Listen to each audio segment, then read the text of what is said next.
नमस्कार दोस्तों, SB news India के डिजिटल पैनल आपके अपने Facebook page, YouTube channel Amrish Baliyan पर आप सबका हार्दिक स्वागत है, अभिनंदन है। आज हमारे साथ मौजूद है केंद्रीय राज्य मंत्री डॉक्टर संजीव बालियान जी, जिनसे हम कई बड़े मुद्दों पर बात करने वाले हैं। ये सेशन हम इस इंटरव्यू के 3 पार्ट हम करेंगे।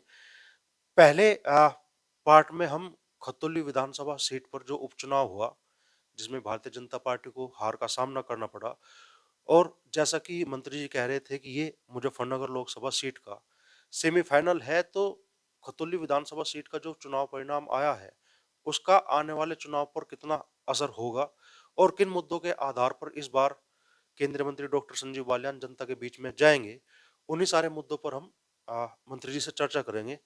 दूसरा विषय हमारा होगा कि एक वक्त डॉक्टर संजीव बालियान और चौधरी नरेश टिकैत जी, राकेश टिकैत जी एक ही पाले में खड़े रहे, दांत काटी रोटी थी। दोनों परिवार के बीच इतना प्रगाढ़ संबंध था कि दोनों को अलग अलग नजरिए से देखना भी मुश्किल था। आज अंतर्विरोध की स्थिति है और चौधरी नरेश टिकैत तो खुलकर कई बार मंत्री जी के बारे में कह चुके हैं कि वो जनपद को सही तरीके से नहीं चला चला रहे हैं। कई तरह के आरोप भी चौधरी नरेश टिकैत ने डॉक्टर संजीव बालियान पर लगाए हैं। तो दोनों परिवारों के बीच ऐसी क्या स्थितियां बनी और इनमें किसान आंदोलन की और किसानों से जुड़े मुद्दों की कितनी भूमिका रही, उस बारे में भी हम इस इंटरव्यू के दूसरे पार्ट में मंत्री जी से चर्चा करेंगे। इस इंटरव्यू का तीसरा पार्ट होगा जिसमें हम मंत्री जी से चर्चा करेंगे कि लोकसभा चुनाव 2019 में लोगों की ये आ, एक धारणा बनी थी कि अगर इस चुनाव में चौधरी अजीत सिंह के मुकाबले डॉक्टर संजीव बालियान चुनाव हार जाते हैं, तो यहां से उनके राजनीतिक जीवन के अंत की शुरुआत होगी। और इसके उलट भी एक बड़ी संभावना ये जताई थी लोगों ने कि अगर डॉक्टर संजीव बालियान इस चुनाव को जीत जाते हैं, चौधरी अजीत सिंह को हराकर, सॉरी, तो वेस्ट यूपी में वो राजनीति का सबसे बड़ा चेहरा होंगे। ऐसे कौन से कारण रहे जिनकी वजह से डॉक्टर संजीव बालियान उस मुकाम तक नहीं पहुंच पाए? उसमें क्या सरकारों से जुड़े फैसलों की भूमिका रही और कई जगह उनके अधिकार क्षेत्र भी सीमित रहे, इसकी भी भूमिका रही। और एक बड़ी सोच लोगों की ये भी रही थी कि डॉक्टर संजीव बालियान के अंदर जितनी अक्षमता है, उस हिसाब से लोग उन्हें कम से कम कैबिनेट स्तर का मंत्री देखना चाहते थे, उन्हें और अधिकार संपन्न बनता हुआ देखना चाहते थे। क्या वो सारी कमियां सामने आई डॉक्टर संजीव बालियान को राजनीतिक क्षेत्र में और प्रमुखता के साथ उभरने में? तो इस इंटरव्यू की हम शुरुआत करते हैं। मंत्री, स्वागत आपका इस चर्चा में शामिल होने का और धन्यवाद इतना समय देने के लिए। धन्यवाद अमरीश भाई। तो सबसे पहला जो हमारा सवाल आपसे ये है, खतौली विधानसभा सीट पर भी उपचुनाव हुए, प्रदेश अध्यक्ष भूपेंद्र जी ने अपनी रिपोर्ट भी संगठन को सौंप दी है। क्या वजह इस चुनाव में हार के लिए सामने आई? देखिए, वजह तो कई होती है। कभी किसी चुनाव की एक वजह से चुनाव नहीं होता। पहली बात तो ये सरकार बनाने और बिगाड़ने का चुनाव नहीं था। तो भारतीय जनता पार्टी का जो वोटर है, जो बहुत एक्टिवली वोट डालता है, कहीं ना कहीं आप कह सकते हैं कि उतनी बड़ी तादाद में वो बाहर नहीं निकला। और देखिए, चुनाव कोई सरकार बनाने बिगाड़ने का या बड़े लोगों का नहीं था, चुनाव स्थानीय था। तो अगर कहीं ये कह सकते हैं कि चुनाव हारे, तो जनता का फैसला है और मैं जिम्मेदारी लेता हूँ। मैं किसी पर दोषारोपण नहीं करना चाहता। जनता का फैसला हमेशा परमात्मा का फैसला होता है। शायद कुछ कमियां हम में रही होंगी, कुछ गलतियां हमने की होंगी। आत्मचिंतन पिछले 20-25 दिनों में मैंने भी किया है। उन बातों को सुधारने का प्रयास करेंगे कि हमें क्या कमी रही, जो जनता ने हमें उतना समर्थन नहीं दिया जितनी उम्मीद थी। बहुजन समाजवादी पार्टी का उम्मीदवार ना होना भी एक बड़ा कारण रहा। करीब शायद 32,000 वोट बहुजन समाजवादी पार्टी को इस चुनाव में मिली थी विधानसभा में। तो ऐसा लगता है कि उसमें से काफ़ी बड़ी तादाद में वोट उस तरफ गई है।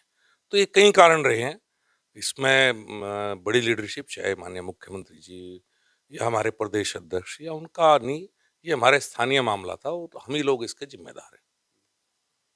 आ, गन्ने का रेट अब तक घोषित ना होना, गन्ने का भुगतान भी, हालांकि इस विधानसभा क्षेत्र में यह मुद्दा प्रभावी नहीं था, लेकिन पूरे जिले की बड़ी समस्या आज भी है। तो क्या इन मुद्दों का भी इस चुनाव पर असर पड़ा? देखिए, हर मुद्दे का चुनाव में असर पड़ता है। मैंने बहुत प्रयास किए, हमारे जनपद में 8 शुगर मिल है, 8 में से 7 का पेमेंट बिल्कुल समय पे है। मात्र एक बसाना शुगर मिल है जिसको हम ठीक नहीं कर पाए। और कई बार तितावी शुगर मिल का उदाहरण सबके सामने है, कितना प्रयास मैंने किया। अलग-अलग सरकारें रही, समाजवादी पार्टी भी रही, लोक दल भी रही, बसपा भी रही और भारतीय जनता पार्टी है। विपक्ष में जब हम होते हैं, हम दूसरों पे उँगली उठाते हैं। लेकिन कुछ ऐसी बातें हैं कि जो शायद कोई भी पार्टी या कोई भी सरकार नहीं कर पाई। उसमें ये 14 दिन के भुगतान का मामला है। और मैं हमेशा इस पक्ष में रहा हूँ कि किसान का अधिकार है और इसे मिलना चाहिए, कानून है। लेकिन इस कानून को वाक़ई कोई भी लागू नहीं करवा पाया। मुझे इसे स्वीकार करने में कहीं को गुरेज़ नहीं, ना मैं इसमें कोई बहाना बनाना चाहता कि 100 प्रयास के बावजूद भी पूरी तरह से सभी चाहे शामली जनपद की हैं, मुजफ्फरनगर की एक शुगर मिल है, प्रयास सरकार की तरफ से खूब हुए। पहले से बेहतर स्थितियाँ हुई, लेकिन फिर भी पूरी तरह से हम इस समस्या का समाधान नहीं कर पाए। आवारा पशुओं की समस्या के समाधान के लिए हालाँकि आपने कदम बढ़ा दिए हैं, 5,000 आवारा पशुओं की काऊ सेंचुरी आप बनाने जा रहे हैं मुज़फ्फरनगर के पुरकाजर क्षेत्र में। कल आपने कहा भी कि ये अ, जिले की शायद इस समस्या का जिले के किसानों की खास तौर पे इस समस्या का अगले 6 महीने में समाधान हो जाएगा। इस चुनाव में ये समस्या भी कहीं बड़ा मुद्दा बन रही थी क्या? जी हाँ, ये समस्या बिल्कुल थी और मेरे 2022 का चुनाव भी याद है कि माननीय प्रधानमंत्री को स्वयं कहना पड़ा था कि भई आप जब सरकार बनेगी भारतीय जनता पार्टी की तो इस पे हम काम शुरू करेंगे। और चूँकि मैं केंद्र सरकार में इस विभाग का ही मंत्री हूँ, तो मेरे दिमाग में जब से थी कि इसमें कुछ किया जाए। ये एक अलग तरह का एक पायलट प्रोजेक्ट कह सकते हैं, नया प्रयोग है। मैं अभी अखबार पढ़ रहा था, तो मैं देख रहा था कि आज के मुख्य अखबार में जागरण में काफ़ी किसान किस तरह से इस सर्दी की रात में अपने खेत की रखवाली कर रहे हैं, वो दिखाई देता था। तो मन में पीड़ा तो स्वाभाविक है, छोटा किसान है हमारे यहाँ और जो गोवंश काम का नहीं रहता, किसान के लिए बड़ा मुश्किल काम है और जहाँ किसान के लिए मुश्किल है, वहाँ सरकार को आना चाहिए। तो ये अलग तरह का प्रयोग है, इसमें केंद्र सरकार अपने बजट से इसका काऊ सेंचुरी का निर्माण कराएगी। और स्वयंसेवी संस्थाएँ, प्रदेश सरकार, ग्राम पंचायतें सब लोग मिलकर इसे चलाएँगे। अगर ये प्रयोग कामयाब रहा, तो कम से कम एक किसान की जो बड़ी समस्या है, उसके समाधान की तरफ 2 कदम हम बढ़ाएँगे। जब ये कामयाब होगा प्रोजेक्ट, तो माननीय मुख्यमंत्री जी, माननीय प्रधानमंत्री जी के पास जाऊँगा और एक प्रस्तुतिकरण दूँगा कि इस तरह से इस समस्या का समाधान हम हर जनपद में या उत्तर भारत के ज़्यादातर प्रदेशों में जो समस्या है, उसका समाधान की तरफ 2 कदम हम बढ़ा सकते हैं। कल जब से आपका वीडियो डला, आपका इंटरव्यू डला कल इस काऊ सेंचुरी को लेके, बहुत से लोग आशंका जता रहे हैं कि नहीं ये चुनावी जुमला है और जैसा मंत्री जी कह रहे हैं पहले 3 महीने फिर 4 महीने 5 महीने ये आप लिख लो 2024 से पहले पूरा नहीं होने वाला। देखिए, सबको अपना अधिकार है लोकतंत्र में, अपनी बात कहने का और उस बात को हमें पॉज़िटिवली लेनी चाहिए। अगर कोई मेरा क्रिटिसिज़्म कर रहा है, तो मैं और मेहनत से काम करूँगा और मैं कोशिश करूँगा कि जो आज इस बात में मेरे ऊपर शंका कर रहे हैं कि चुनाव में बहुत समय है। ये खतौली की वजह से हमने चुनाव नज़दीक लगा लिया मुज़फ्फरनगर का, नहीं तो अभी चुनाव में सवा साल शेष हैं और मेरे पास काम करने के लिए अब बहुत समय है और मैं इस समस्या का समाधान करके दिखाऊँगा।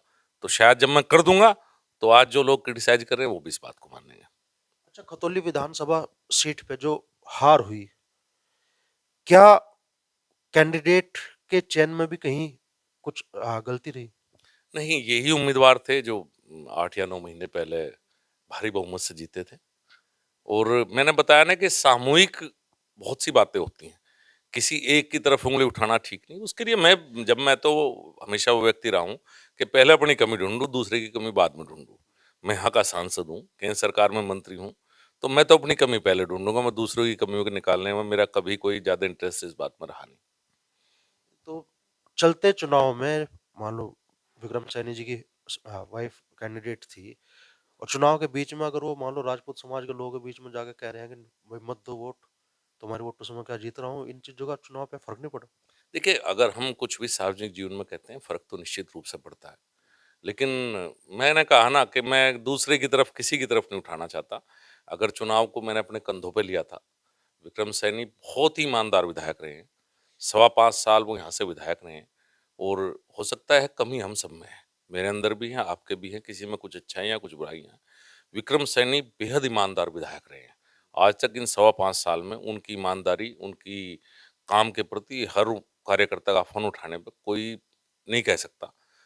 बाकी कुछ कमियाँ मेरे में भी हैं, कुछ उमियाँ उनमें हैं, सब में कुछ न कुछ कमी तो निश्चित रूप से रहती है। एक आखिरी निष्कर्ष क्या निकला इस चुनाव में? हार की वजह का एक सीट जो लगभग 16,000 वोटों के अंतर से आपने 8 महीने पहले जीती, वही सीट आप 8 महीने बाद लगभग 22,000 वोटों के अंतर से हार गए।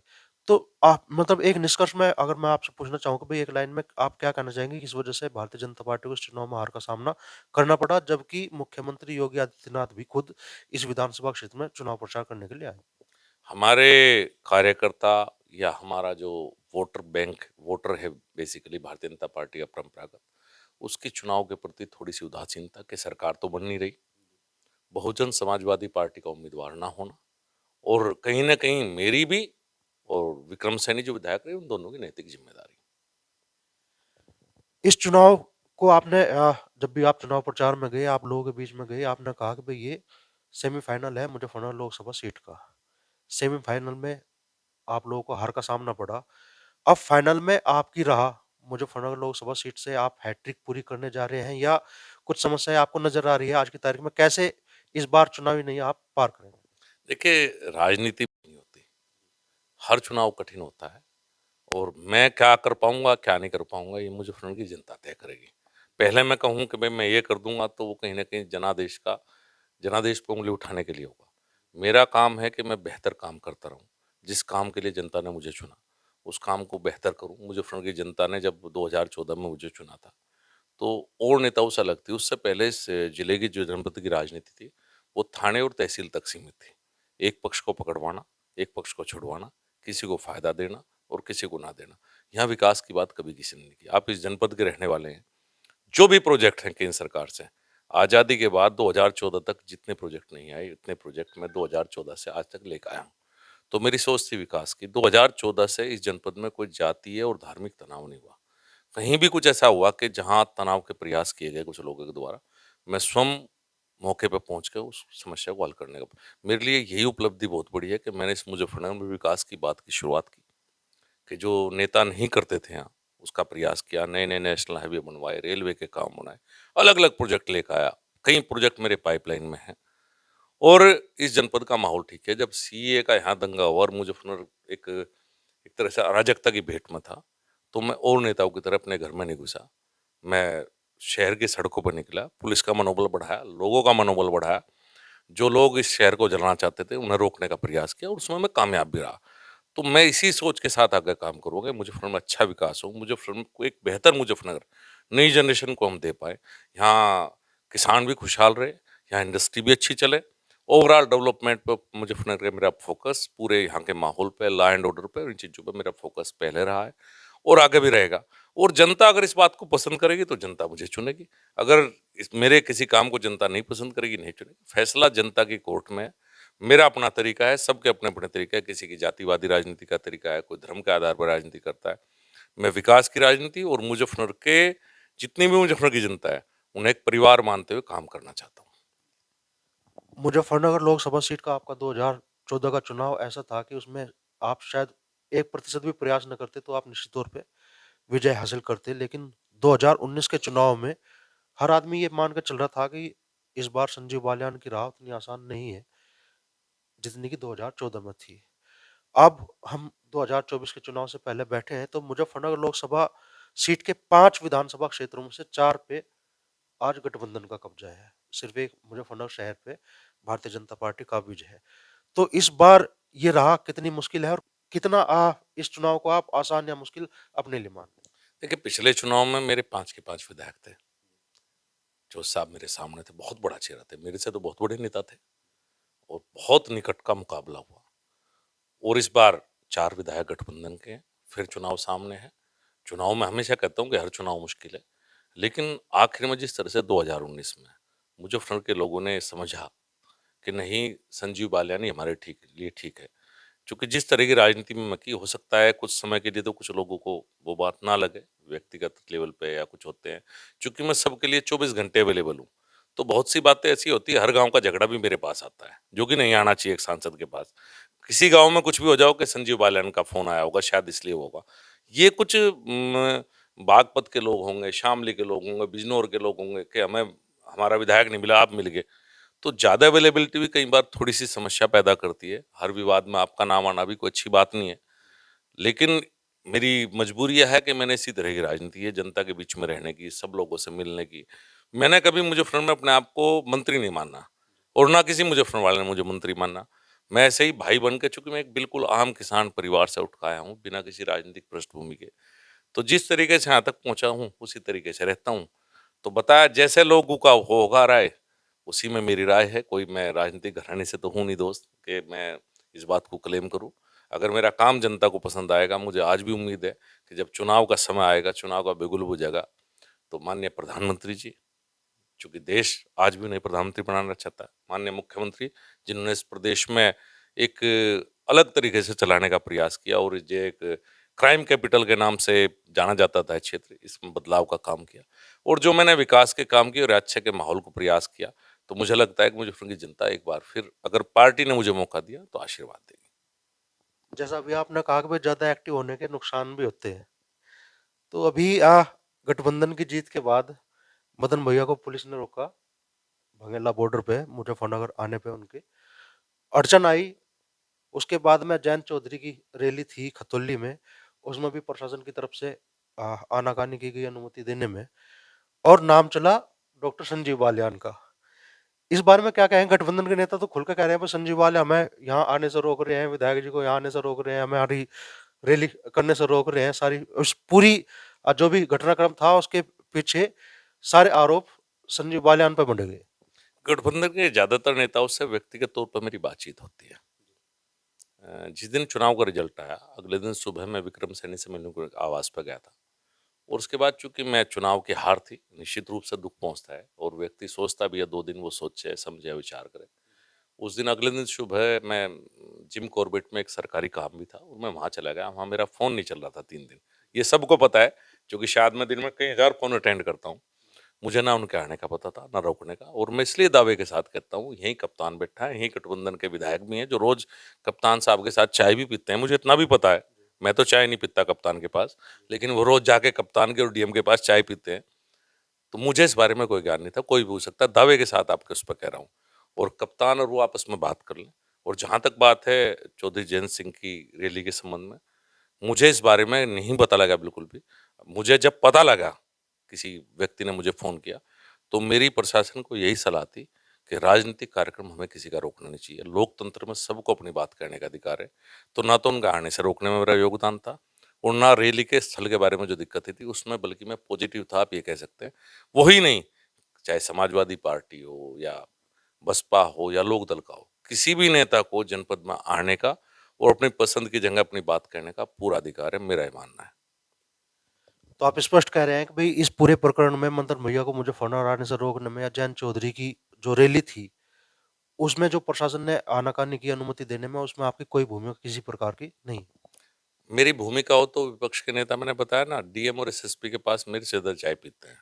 मेरी तो उनसे फोन पर बात होती है केंद्रीय मंत्री होने के नाते। वो रोज चाय पीते हैं, आप रिकॉर्ड उठा के देख लिए, व्यक्तिगत लेवल से पूछ ले। जब मैं किसी चैनल पे इतने दावे के साथ कह रहा हूँ, तो अधिकारी तुरंत कह देंगे नहीं, संजीव बालियान झूठ बोल रहा है। अगर मैं सच बोल रहा हूँ तो जब भी दावा कर रहा हूँ आपके सामने। तो ये थे केंद्रीय मंत्री संजीव बालियान, जिनसे हमने बात की खतौली विधानसभा सीट पर हुई भारतीय जनता पार्टी की हार के बारे में, और 2024 में वो किन मुद्दों को लेकर जनता के बीच में जाएंगे, किन मुद्दों के आधार पर लोगों से वोट मांगेंगे, उस बारे में।